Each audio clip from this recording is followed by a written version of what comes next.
I noticed the batteries. Oh, sure. Please. Hang on. Yeah, let's not have you lose battery. Where did I put my chargers? Okay. And you're in Chicago, right? I am. Yeah. Oh, very nice. Love Chicago. Okay. In fact, I was just reading in your book the greatest Pearl Jam concert of all time is considered out of Soldier Field a week or two after the Dead's the actual Jerry Yeah. last Jerry show, so if I remember Yeah. right. 95. Yeah. 95. Okay. Okay. All right. Let's see. I think we're good to go. Let's see. It's recording. Yes. Okay. Today on Deeper Digs, we're excavating one of the most significant musical acts of the modern era, Pearl Jam. Now, while our main show hasn't yet reached the 90s, the seismic shift of the grunge movement is a major upcoming focus for us. To help survey the landscape, we're joined by music journalist Selena Fragassi, author of the new book, Pearl Jam Live 35 Years of Legendary Music and Revolutionary Shows. Her book is uniquely structured like a concert. So we'll follow that set list today, Selena. Welcome to the show. Thank you. Thanks for having me. Great. So, every music journalist should have their Mount Rushmore of bands. So where does Pearl Jam sit for you? And what was the catalyst that made you decide now was the time to tackle their 35-year history? Oh gosh, that Mount Rushmore question is great. I love so many of the 90s bands. I don't know who I would put on my Mount Rushmore, but 90s would be it for sure.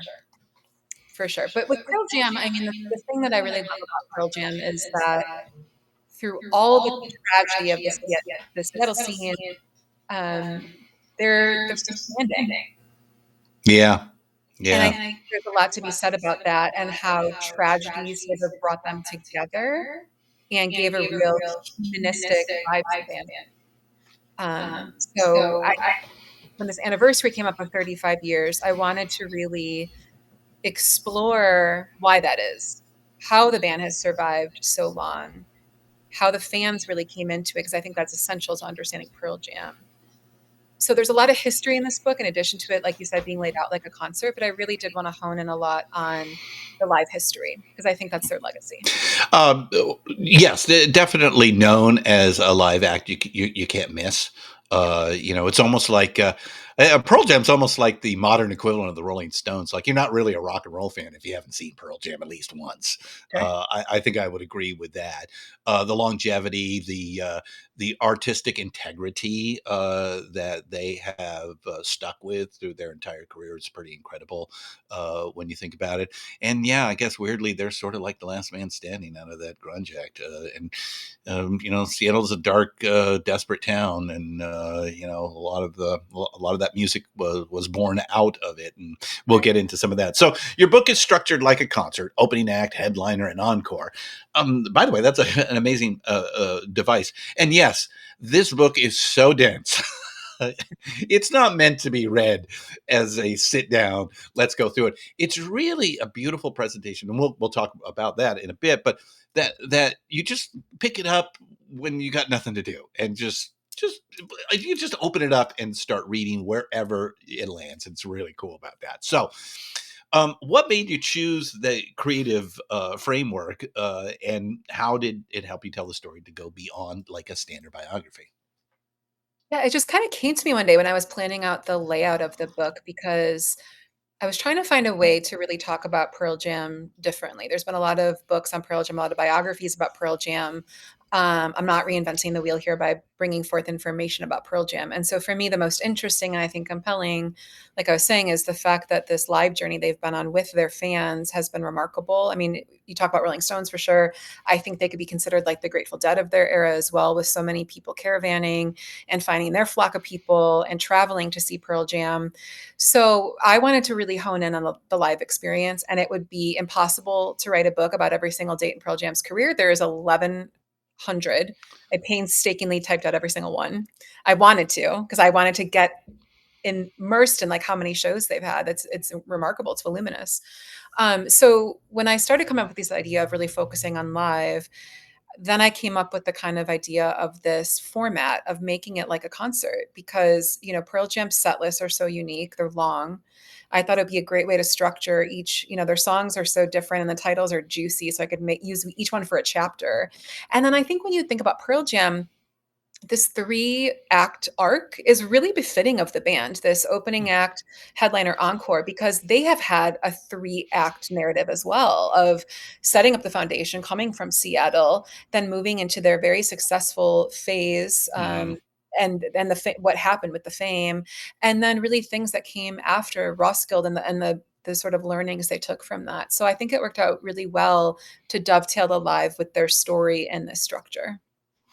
Good answer. Good answer. So, all right, let's dig into the opening act. Before they were global, before they were a global phenomenon, they were a very specific product from a very specific time and place. So, from a rock history perspective, what was the musical primordial soup in the Pacific Northwest? Yeah, a mix of punk and metal and regional isolation, as we were kind of talking about, that made a band like Pearl Jam possible. Let's dive deep into that Seattle, you know, sound and how it came about. Yeah.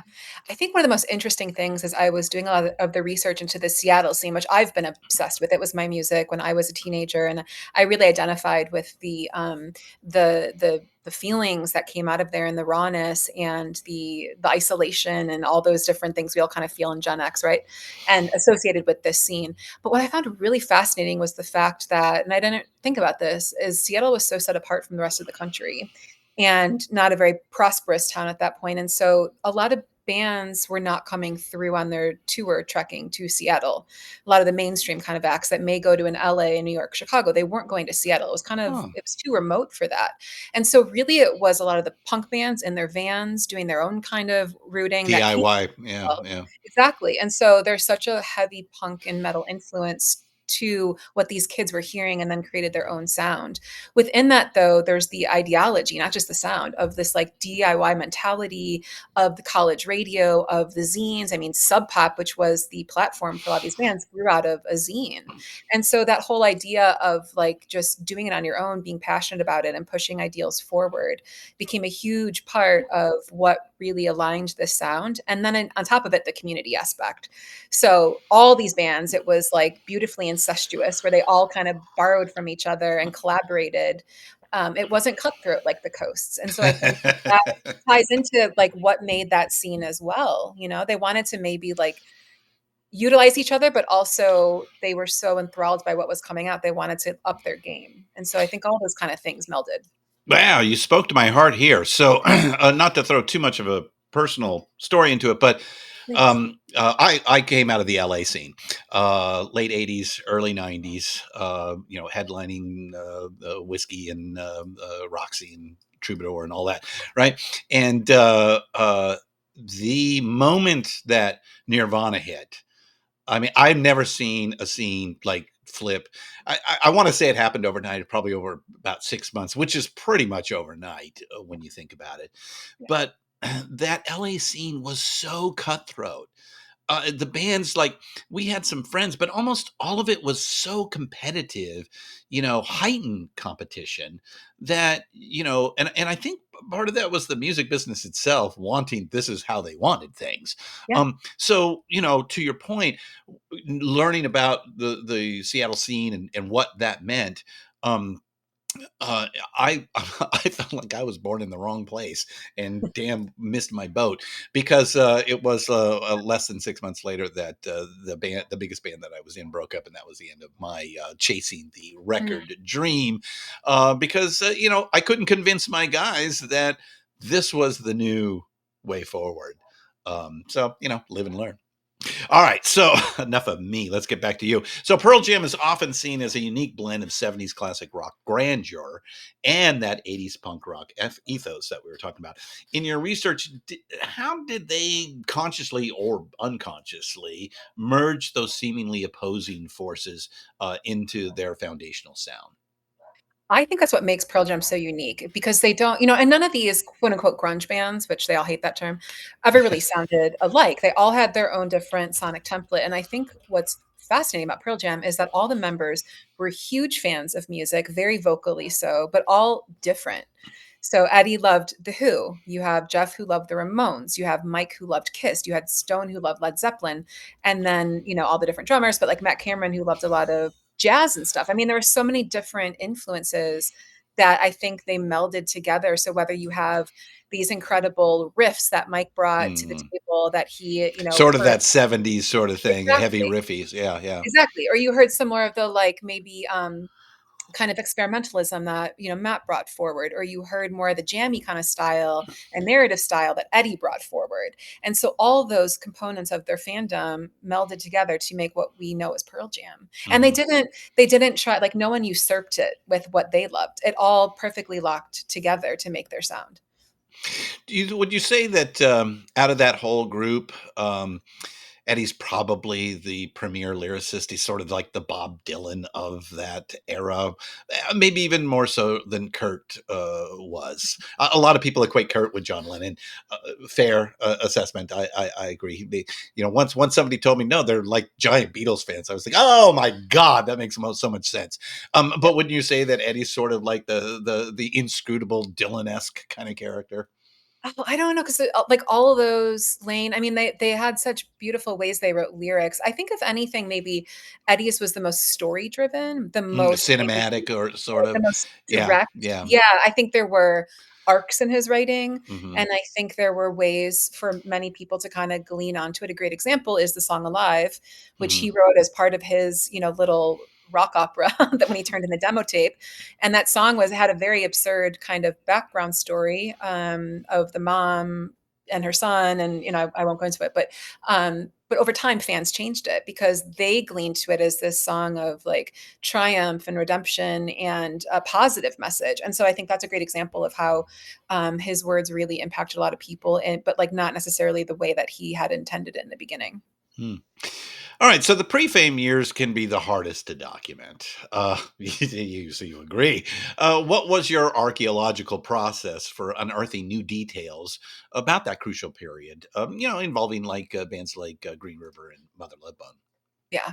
Thankfully, people in Seattle did a great job of archiving everything that happened in the day. I mean, the fact that there's literally, I and guess it's from that zine culture, it right? I mean, is, it's right? yeah, yeah. There's a whole paper trail and video trail of and photo trail. Oh my god, like, you talk about, Lance and all the photos he took of that era, and Karen Mason Blair. There's so many incredible recollections, and the fact that Pearl Jam's very first show, which was October of 1990, someone actually videotaped that, and you can Wow. still watch a very crappy quality. Betamax or VHS. Yeah.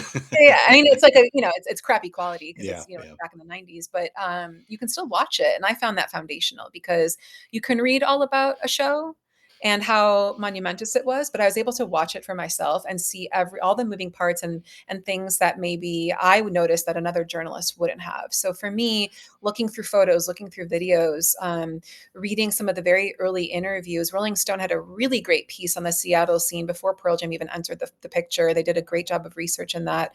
So thankfully, there was copious amounts of material, even for those, primitive kind of years of Pearl Jam and the Seattle scene, that I was able to really dig into. And if it wasn't even from that time, there were so many people who have written about it since then and their memories of it. There's, Cameron Crowe. I mean, he was a pivotal person, and he's written ad nauseum about, the scene. So I had a wealth of material. In fact, it came down to, like, where do I draw the line? Because I could have really gone down the rabbit hole for more than a year in trying to gather all these pieces. Yeah.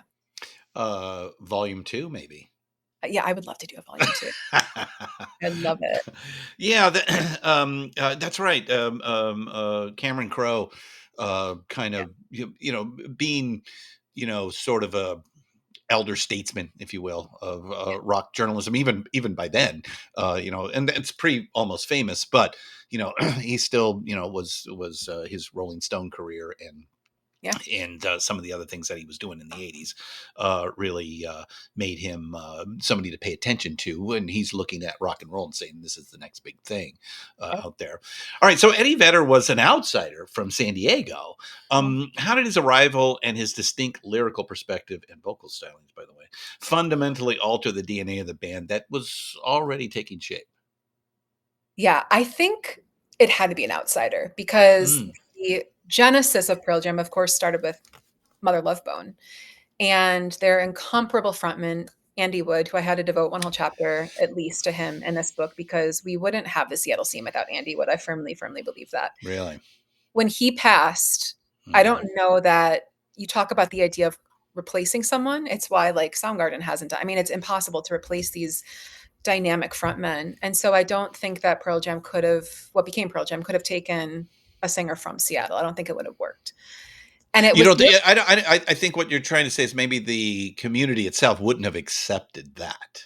They already didn't when Eddie came. They already didn't. There's so many Ah, people who have talked about the fact that they were kind of like had a grudge on their shoulder, Lance, the photographer, being one of them. Like I didn't know about this guy, I didn't know how as much as everyone wanted Stone and Jeff to move on, they didn't know like they didn't trust how they could maybe do it. And I think it had to be an outsider and Eddie had a lot to prove and it was hard for him because he wasn't in that community and thank God for Chris Cornell who kind of helped warm people up to him, and Temple the dog, giving him a platform at Temple the dog to really get it started. But I think what's cool about Eddie is that not cool, but relevant is that he was dealing with tragedy as well in his life. mm, He was dealing with this whole thing of not really knowing his real father and kind of being lied to. And that was informing the way he was writing these songs when he got the demo tape from Stone. It was all instrumentals, the mythical Mama Son demo.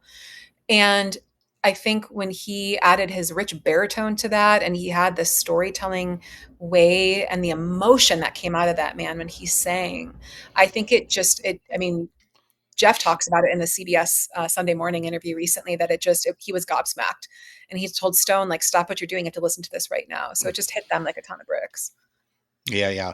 So, circling back on the video of the first show, that was Yeah, with Eddie, right? it was. Yeah. So, could you now, with time as your, ally here, but can you look and say, "Wow, that these guys, it all made sense. It was like all the elements were there, even in that first show." Yes, yes. I describe the video as best as I can in the book and also encourage people to watch the video for themselves. But I think you see the alchemy coming forward and the chemistry coming forward in that very early germination stage. I mean, they were barely days old at that point. And I think the most interesting thing is that you see Eddie Vedder kind of evolve in real time as you watch this video. In the beginning, Mm. he's like crouched over, his hat's over his head, he has a jacket on. He seems very uncomfortable. And I'm sure the pressure on him to try to live up to, the Andy Oh Wood. yeah.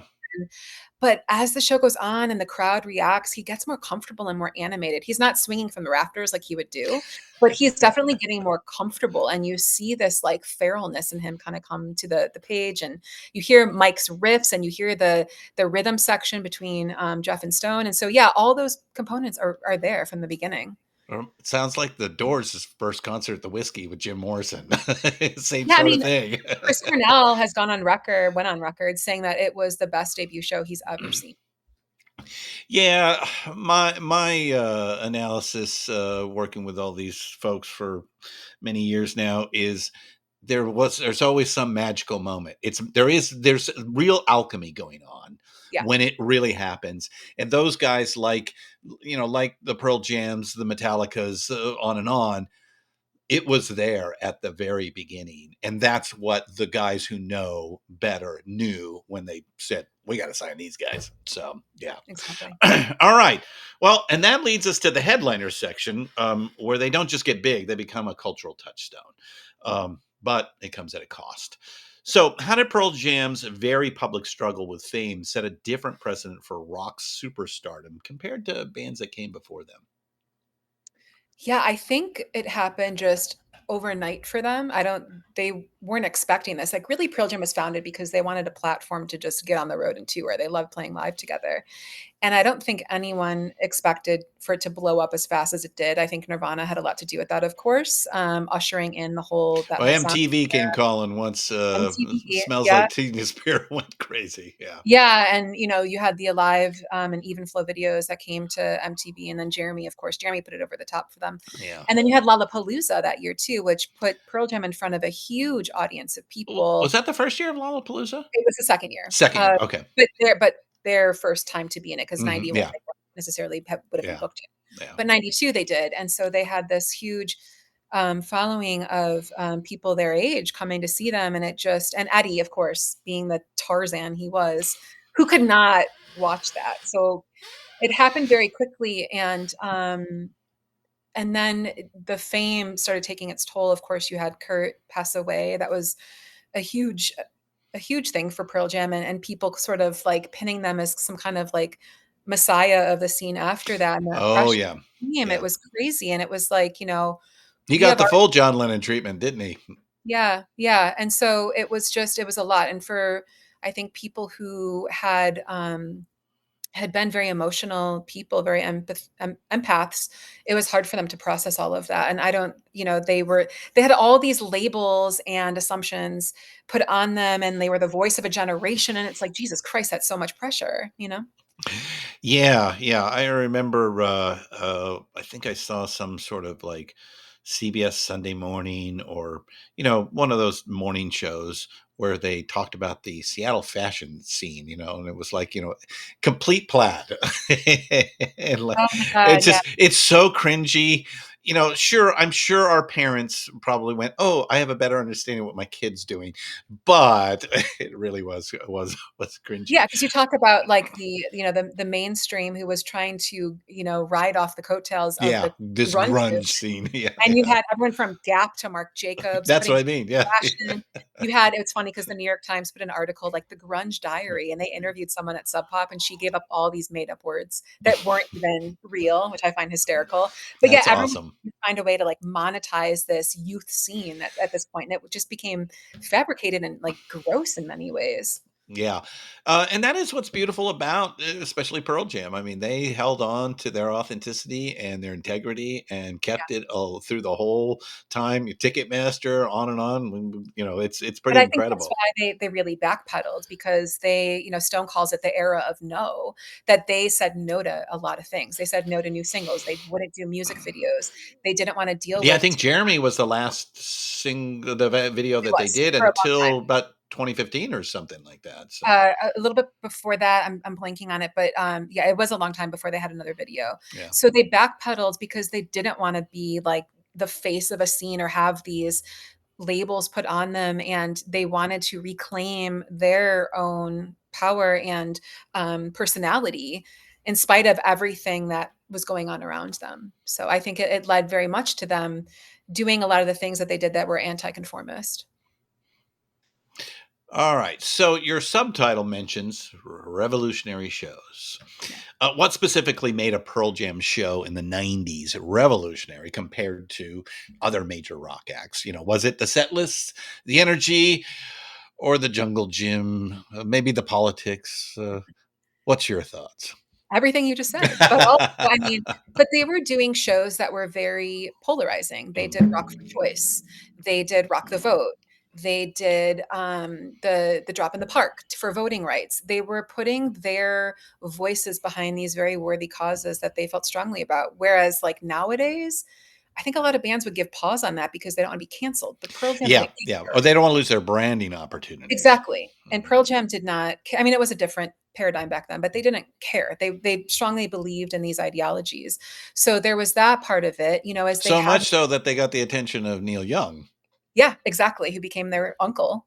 Um, but they, and as they had more albums and more material, they started really working with their set lists to the point now where every show is completely different.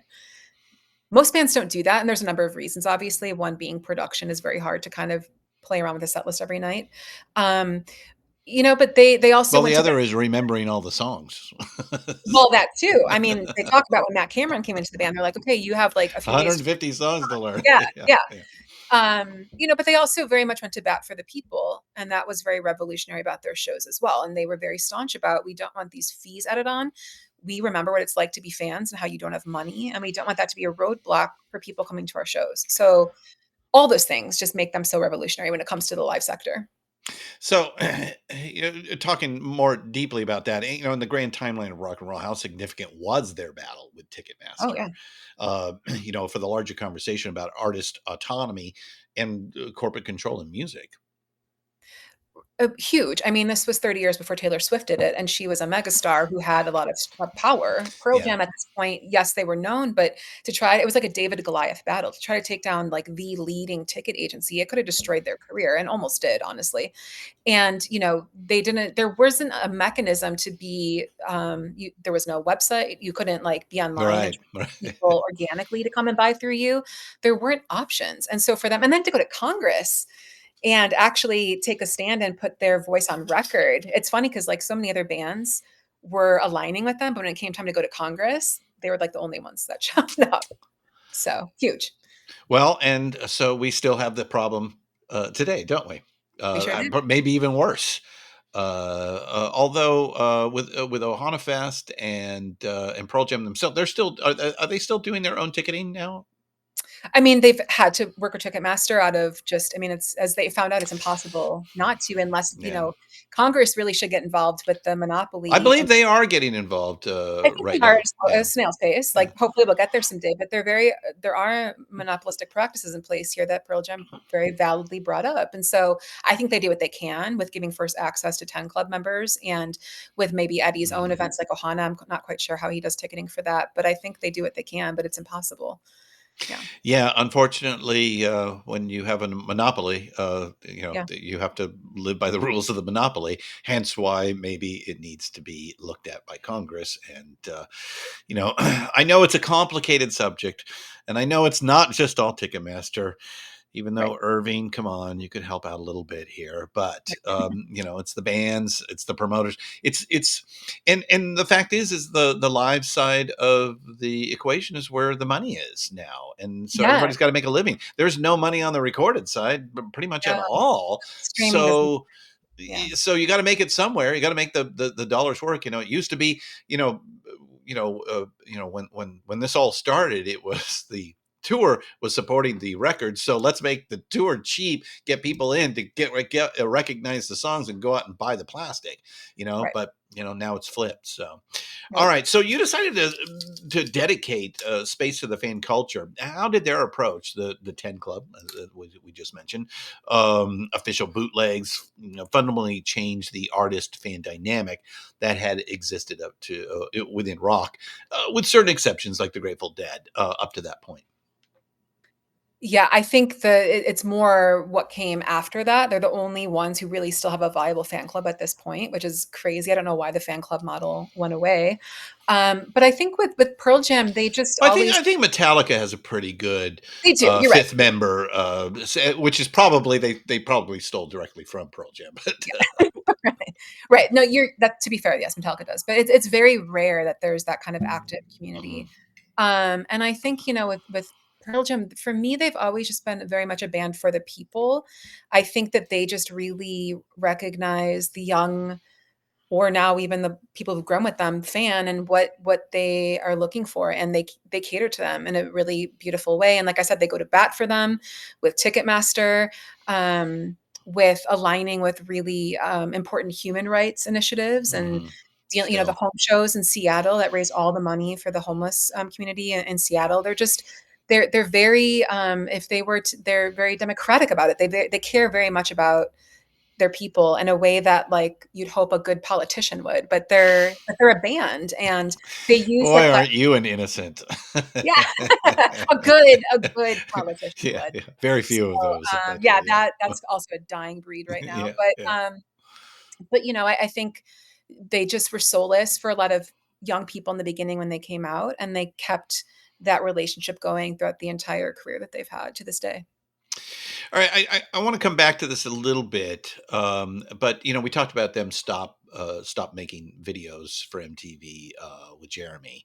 Um, and that also has a downstream effect as well because they're not as well documented as maybe some of their peers. So do you think that decision altered the trajectory and their relationship with the fans, with the rock culture from a larger perspective? Yeah, it's really interesting because videos stopped and there weren't a ton of radio singles really after the first 3 albums as well. Right, right. And you would think that that would totally knock a band off their pedestal and they would lose their audience, but it didn't. And I think because Pearl Jam had already put a magnet out there for all the people that were their flock, and they paid attention to them, and there were still stories being written about them even though they didn't participate in interviews. So I think the buzz and the chatter was still there even if they weren't actively participating in it. But to me, it's remarkable that they survived the 90s because I would think for any band, if any band did that, especially without social media, Yeah, without creating yeah. your own community back Yeah, then, that didn't would have been, exist. Yeah, yeah, yeah, yeah. yeah, Message boards at best. right. Yeah, right, right. But the 10 Club too was a vehicle, like I Yeah, said, that they really were able to tap into their community. yeah. Ladies and gentlemen, this is a different model to make it on your own terms. That maybe you don't need all that marketing dollars if you have the talent and the authenticity to stick with it. Yeah, that's a big word these days. Everybody loves authenticity, and what that means is stepping away from the corporate culture, stepping away from brand recognition, stepping Yeah. away from people going, "Here's some easy money if you just like sand off your rough edges." And Pearl Jam, we see this a lot in the jam band world. It's Yeah. very common. Or another favorite of mine is Thievery Corporation. Never been signed at all. It's all themselves, and that begs the question of was Pearl Jam right by going down this road, even though it was a struggle in the long run. They look so much smarter and better than just about everybody else, wouldn't you say? They do, but I think it also made them personally wanna continue. I don't think that if they would have kowtowed to the corporate structure, that Pearl Jam would have lasted long because it wasn't them and it wasn't authentic. And so I think they had to do that in order to survive themselves. Very good. All right. Before we get to the encore, I want to talk about the book itself as an artifact. It is a beautiful piece of work here. This is a large format book, rich with photos. Man, I mean, I'm telling you, this is so dense. How involved were you in that visual storytelling, and how did you ensure the design amplified the live concert feel that you were going for? So there's a great design and production team at my publisher, Quarto Publishing Group slash Epic Inc.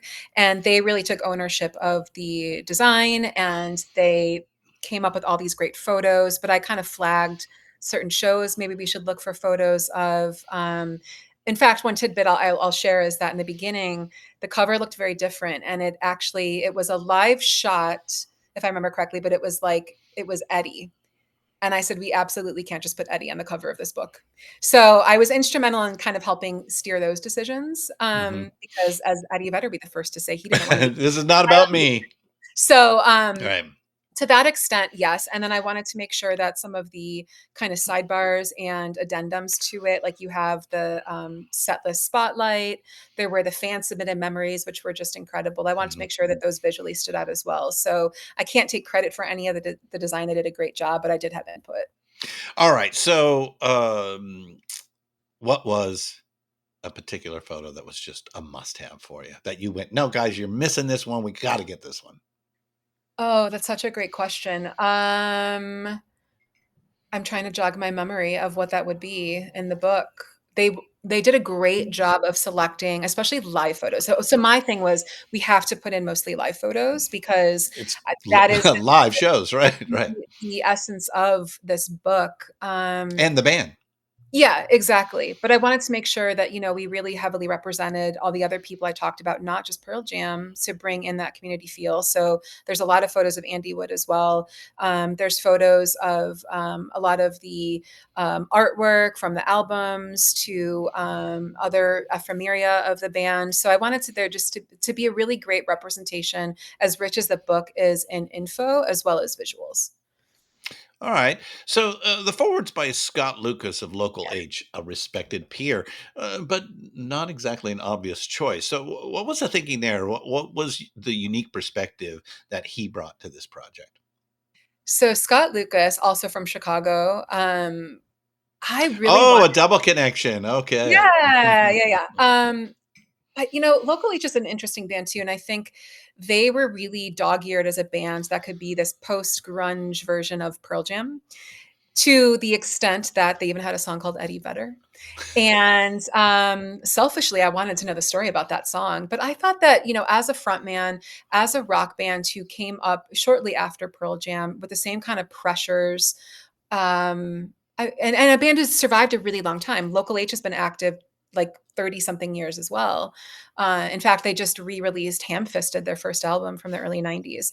So they were in that same timeline. And I thought that Scott would have a really unique perspective about Pearl Jam from an outsider, but still Mhm. connected. Insider, yeah. Yeah. So a little, a foot in both camps. Yeah.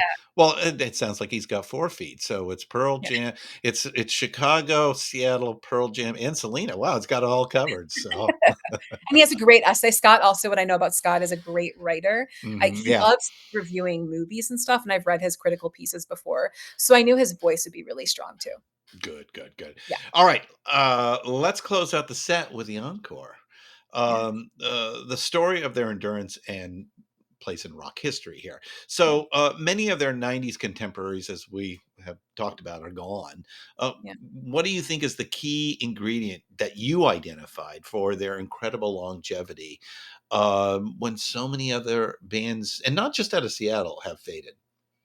I don't know. That is the $1,000,000 question. I've thought about Yeah, this for so long. When Chris Cornell died, that was a question in my head. Like, Pearl Jam really, in terms of intact lineup, is the only kind of band still standing. The Eddie is the one frontman still kind of living from that the bigwigs in that scene.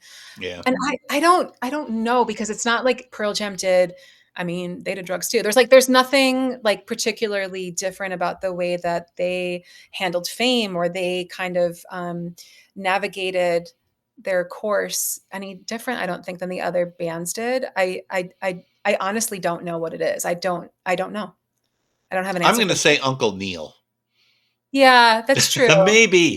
I mean, It's he'd seen pretty much the whole trajectory by yeah. that time, and they loved Uncle Neil. I They mean, did, and they took a lot of comfort in him when times got rough, because he had experienced a lot of the same things that they did, and hmm had just kind of yeah. gave that path for them, and I think they refer to him as their North Star. He guided them. So I think he was essential. I think the fan community, and again, all those bands had fans, but I think they lifted them up in the hard times too, and they remembered who they were doing this for in addition to themselves. All right, so now we got 35 years perspective. How has the Pearl Jam live experience, the core of your book's theme, evolved from the raw, chaotic energy of the early years to the celebrated institution that it is now? I think they're more self-assured and they're calmer. Of course, age has a lot to do with that, but experience does as well. And so you don't have Eddie swinging from rafters anymore, but you have Eddie telling very moving stories at every show. He percolates every single show with some story that's just really touching and vulnerable and makes you feel connected to him. So I think the way they connect with Yeah. their audience is different, but it's still the same energy and vibe. Yeah, interesting. I too used to swing from rafters, and now at my age, whenever I get up on anything, I look and go, "Boy, if I fall, I'm going to break something, and this is not going to be good." So I'm sure Eddie thinks the same thing these days. Yeah. All right. So, as a rock historian, where do you see Pearl Jam's archaeological footprint? Which contemporary artists or musical movements carry their DNA forward? Yeah, that's a great question. I think, there's a reason why people kind of call Seattle the last great rock scene, Mm, which I don't 100% agree, but I don't think there's been any that have had the impact that Seattle did since that era. Certainly there was like the New York scene of the early 2000s that gave us like Near. the Strokes, and yeah, Yeah, yeah. yeah, it's like that was great. I Um, might throw the emo scene in as well. the emo In scene the I could Yeah, see. Yeah, yeah. absolutely, But absolutely. but I think to your point, and I've thought a lot about this, and I agree. In the, my examination is that the grunge scene, if we can call it that, was the last forward movement of culture in rock and roll. Everything kept Yeah. on getting bigger and bigger, and Yes. that was the last one. We didn't know it at the time. Again, time is our perspective.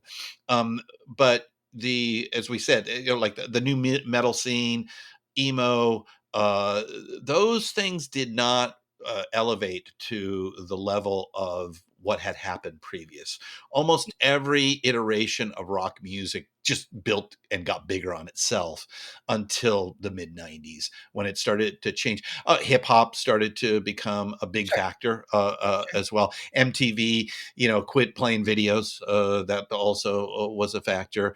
And then the world began to change. 9/11. The .com. Yes. All the things that go along with that. So people, and we're seeing this today. A lot of people don't even want to leave their house to go to a concert. They just want everything delivered to them inside, and Right. that's not conducive to what Pearl Jam and what the rock and roll experience was about. Well, and Although I I do think people are beginning to like go, maybe this digital world ain't all it's cracked up to be. we're seeing that, right? We have a lot of pushback from people, even big brands on AI right now. We have Guillermo del Toro just said, "I would die before I put AI in my films." Yeah, Thank yeah. God we Oh, have you these. listened to Terry Gross the other day. Yeah, yeah. I mean, like, thank God we have those voices because I think what also changed after Pearl Jam is the advent of online and social media. And I don't think you could have a scene.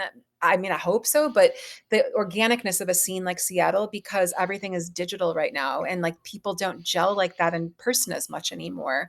Like you said, people are at home. And so I think that was a different, but I do see the DNA of Pearl Jam in other artists, like Jack White, for example, Mm. who is very anti-conformist, who has his own label, wants to put out all these different recordings. He's so analog.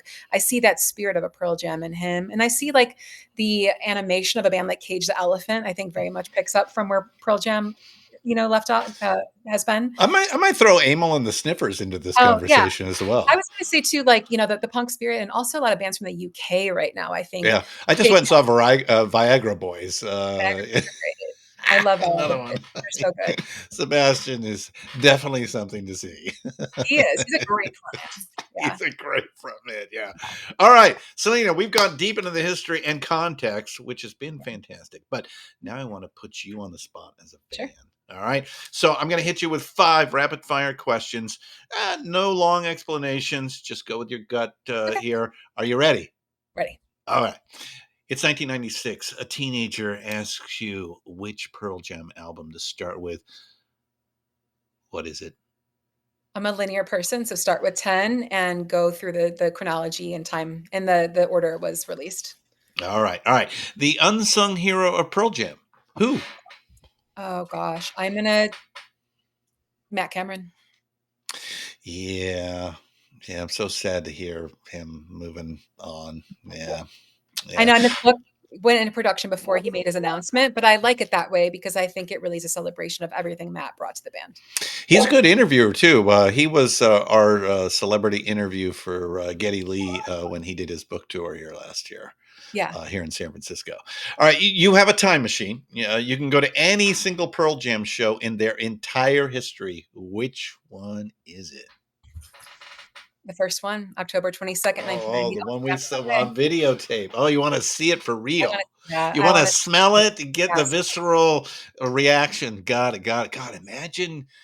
Yeah, I've had a couple of those where I walked I was at the Prince show when he got booed off at the Rolling Stones Mm, in '81. So I have a few of those. Bruce Springsteen, 5.5 hours at the Los Angeles Sports Arena, October 31st, 1981. Just yeah. I, Or I, have a, I have a few of those. Soldier Field would have been an awesome one too. So Yeah, yeah, yeah. Soldier Field, which was the one after the Grateful Dead, right. Jerry's last shows there. Their first kinda Monkey Wrench show as well. Yeah, totally. Oh, that's right, right. Yeah. All right, if you could only listen to one Pearl Jam song for the rest of your life, what is it? Release. Hmm, all right. That's such a mood. It makes me emotional every time I hear it. All right, so now to wrap it up, if you had to place Pearl Jam in a grand museum of rock and roll archaeology, also known as the Rock and Roll Hall of Fame, what would their main exhibit be titled? And what single artifact would be at the center of it? I would, much like my thesis for this book, Pearl Jam for the people, and I would put in their entire collection of bootlegs. Well, there you have it, folks. Selena, this has been an incredible look into a band that truly shaped a generation. The book is Pearl Jam Live 35 Years of Legendary Music and Revolutionary Shows. Where can our listeners find you? And of course, pick up a copy of the book. So the book is everywhere. You get books, Amazon, Barnes and Noble, Target. But please support your mom and pop indie record shops and bookstores in your community. If they don't have it yet, they can easily get it from our distributor. Great. Thank you Yeah. very much. Thank you so much. All right, let me stop the recording. Oh, it turns off when we're done. Yeah, I'll give it to my engineers. All right, how was that? It was great. Thank you. That was Yeah, great. sorry we didn't have visitors in to because That's okay. yeah, I'm myself. I've produced several of these rooms and in these shows. I just haven't done my own. Sure. And so I don't know if you're interested. So this whole thing started Pantheon Media. We are the world's largest music podcast company. Uh-huh. So 10 years ago, I had this idea to create a podcast to stupid idea of telling the entire history of music, culture, and technology of the late 20th century. This is very much a college level. In fact, some people have even called it like a master's thesis of how music, culture, and technology wove together to create the world that we live in, Mm. especially the counterculture and the political battles that are exist. I mean, it's really this is a battle about the this pre rock and roll era, pre Brown v Board of Education is really what these fuckers want to try to get back to, and versus what has been built. And rock and roll was the soundtrack of that entire era. Yeah. It's really crazy and how important it really is. I've always felt that the art form was considered lowbrow, and I think that's bullshit. I think that the Beatles are without doubt the cultural phenomenon of the 20th century, bar none. Nobody's even fucking close, Yeah. and that will exist 500 years in the future if we are still all around. Yeah. So I started telling this tale, Rock and Roll Archaeology. We're 29 episodes in. Takes us months to, although we've improved the process, but we're at episode 29, so we've been doing it for 10 years. Okay, so Wow. it's the research, the writing, and then the production just takes a bit to put together. We're using AI. We've actually been able to increase our efficiency, mostly for the research and to Yeah. make sure that all the story elements are working correctly and things like that. So it's Yeah. really helped out on that side. And we do use a lot of AI around here, but we use it as a tool. We use it to enhance creativity, not to replace creativity. I think that's really, really key Sure. out there. So from that, I started, creating an interview series called Deeper Digs in Rock, and I did 150 of these. And at the same time, we created 6 original shows around rock and roll archaeology that we made ourselves just to satisfy the hungry masses. And then we started having people call us and say, hey, we want to be on your network. And we were like, network? Oh, okay. I guess we have a network. So we started to create this network. Now we have 150 music related shows. We started a sports podcast last year. We have entered into a partnership with Gigaverse here. We've also entered into this audio experience, interactive audio experience company called Spooler FM. We just built a Grateful Dead trivia game, Cool. a mobile trivia game that we ran for the city of San Francisco.